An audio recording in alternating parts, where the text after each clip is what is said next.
2,922 days have passed since this disgrace occurred.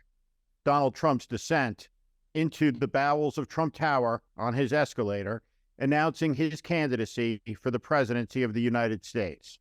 Well, here we are. Now Gen Z can say they haven't been cheated. They got this poor man's version of the OJ car chase, courtesy of the United States Secret Service and the Florida State Police. Really incredible to see the thousands of Floridians inconvenienced, traffic stopped. Why is Donald Trump being treated like a head of state as opposed to a criminal defendant? It does not take a motorcade of that size, that ludicrous size, to take that man from his golf club to the federal courthouse safely. This is all theater. And as CNN ran it, it was a campaign commercial for Donald Trump. It set a signal to all of his cult-like followers out there that he's powerful, that he's important, that he's coming back. This entire sorry spectacle was a fitting coda to the Trump industrial complex. It's where it has led us. Spectacle out of indecency. It's a historic day, I suppose. A president of the United States facing the criminal justice system that he's provoked over and over and over again.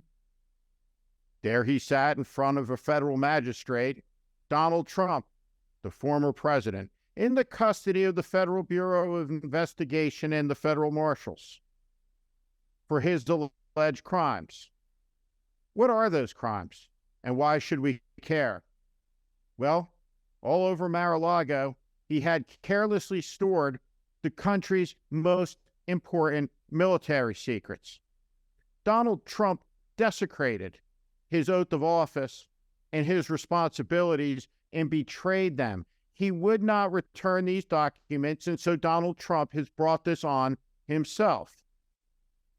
And what the Republican Party, the MAGA Party, has brought on the country is the spectacle and the tumult of the defense of the indefensible.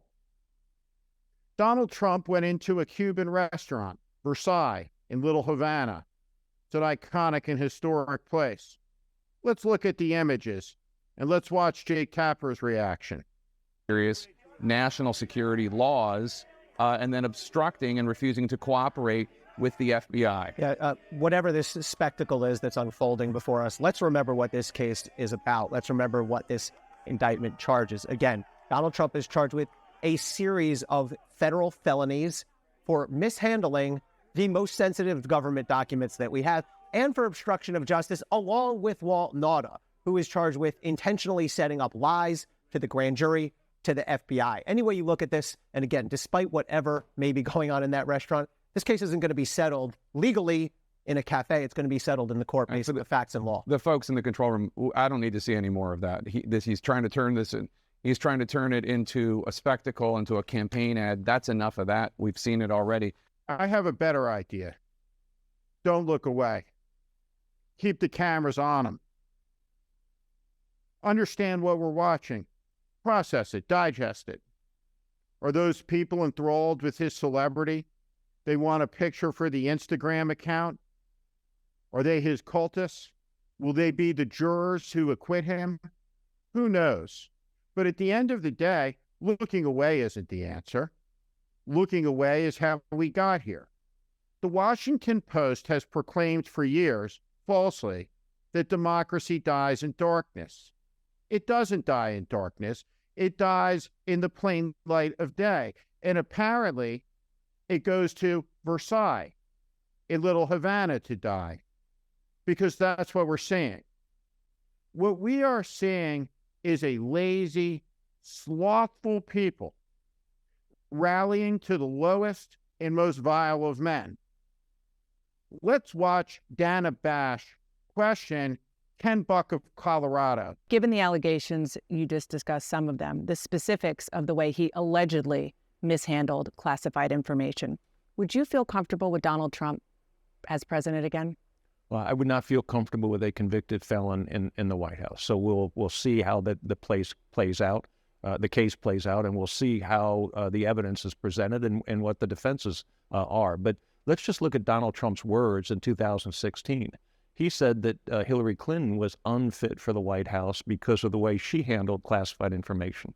He said that she wasn't even qualified to have a low-level State Department job because of the way she handled information. So I think his words have set the standard that America will look at in determining whether he is fit for president. What do you, Ken Buck, think? I mean, you just laid out the standard that he set, as you said, talking about Hillary Clinton. Is he living up to those standards based on what you saw in the indictment? Well, as I said, he's innocent until proven guilty.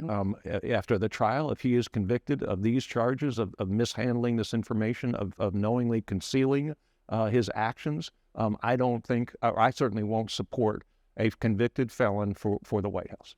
Ken Buck does everything he can to evade the central questions. What he says is, well, if Trump is a convicted felon, then, and apparently only then, will he be disqualified, in Buck's eyes, from serving as President of the United States, Commander-in-Chief of the world's most powerful nuclear arsenal? What person could conceivably look at Donald Trump and say, this man should be returned to a position of political power?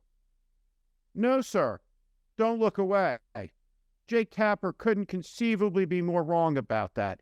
Keep the cameras on him in the sub shop.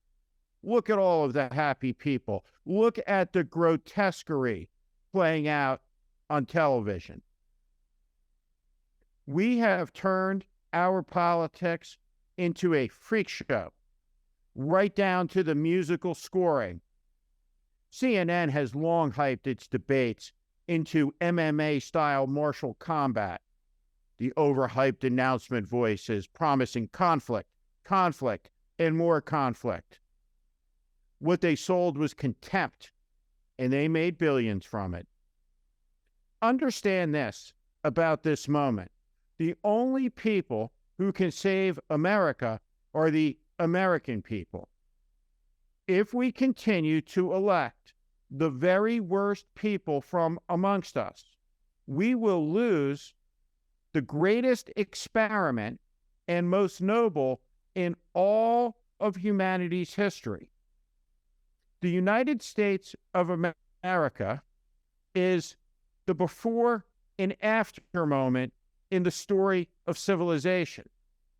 It ruptured history when it was created in 1776, and it's nearly 250 years old.